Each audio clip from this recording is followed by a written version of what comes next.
ముందుగా అందరికీ నమస్కారం. ఈరోజు నేను చెప్పబోయే అంశం వైకుంఠ ఏకాదశి విశిష్టత.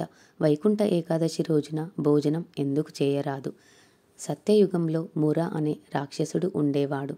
బ్రహ్మదేవుడి ద్వారా వరం పొంది అనేక శక్తులు పొందుతాడు.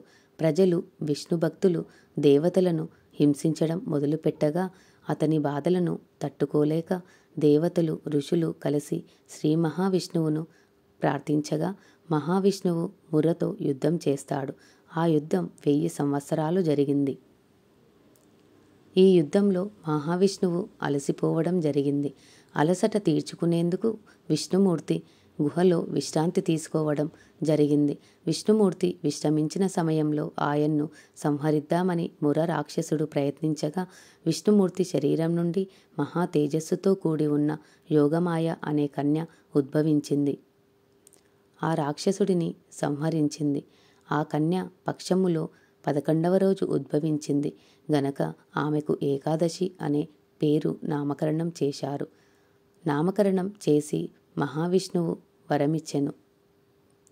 తనకు ఇష్టమైన తిథి ఏకాదశి అని ఎవరైతే ఆ రోజు ఉపవాస దీక్ష చేస్తారో వారు సర్వవిధ పాపముల నుండి విముక్తి పొందుతారని మహావిష్ణువు అభయమిచ్చెను. మానవుడు ఏకాదశి రోజు ఉపవాసముండి పాప విముక్తులవుతున్నారని పురాణాలు పేర్కొంటున్నాయి. ఇలా కొంతకాలానికి ప్రజలు పాపాలు చేసి ఏకాదశి రోజున ఉపవాసం ఉండి వాటిని తొలగించుకోవడం చూసిన పాపపురుషుడు బాధపడి మహావిష్ణువును ఆశ్రయించాడు. అప్పుడు మహావిష్ణువు అతడికి నీవు ఎక్కడ ఉండాలో చెబుతాను. ఏకాదశి రాత్రి చంద్రోదయ సమయాన 3 గ్రహాల కలయిక జరుగును. ఆ రోజు ఎవరైతే ఆహారాన్ని తీసుకుంటారో వారినే నువ్వు ఆశ్రయించు. ఎవరైతే ఆత్మోన్నతికి ప్రాధాన్యత ఇస్తారో వారు ఎలాంటి ధాన్యాలు భుజించరాదు.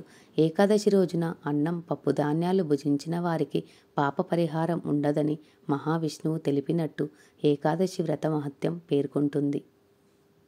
ఏకాదశి రోజున అన్నం పప్పు ధాన్యాలు తీసుకోకుండా పాలు పండ్లు చంద్రోదయానికి పూర్వమే తీసుకొని హరినామస్మరణతో గడిపిన వారికి మహావిష్ణువు అనుగ్రహం కలిగి ఏకాదశి పుణ్యఫలం లభిస్తుందని పురాణాలు పేర్కొంటున్నాయి.